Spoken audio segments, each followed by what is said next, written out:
హైదరాబాద్ కూడా చూస్తుర్రు. ఈ హైడ్రాని తీసుకురావడం ఎట్లా చూస్తారు సార్? హైడ్రా మంచి కాన్సెప్టే, మంచిగానే ప్రమోట్ చేసిన పాపం.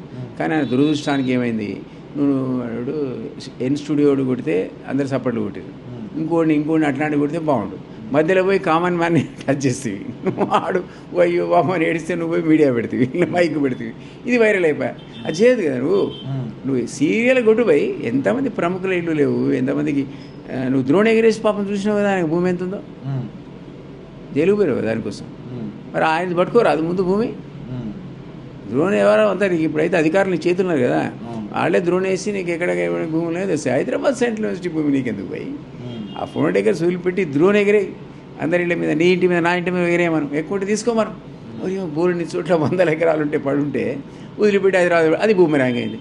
మూసి అంటేవి తట్ట మట్టి తింది లేదు, నువ్వు ప్రతి ఒక్కడు అవినీతిన బట్టే ఇదన బట్టే ప్రాజెక్టులంతా దోపిడీగా అంటే రూపాయి రాకపోయా పాప.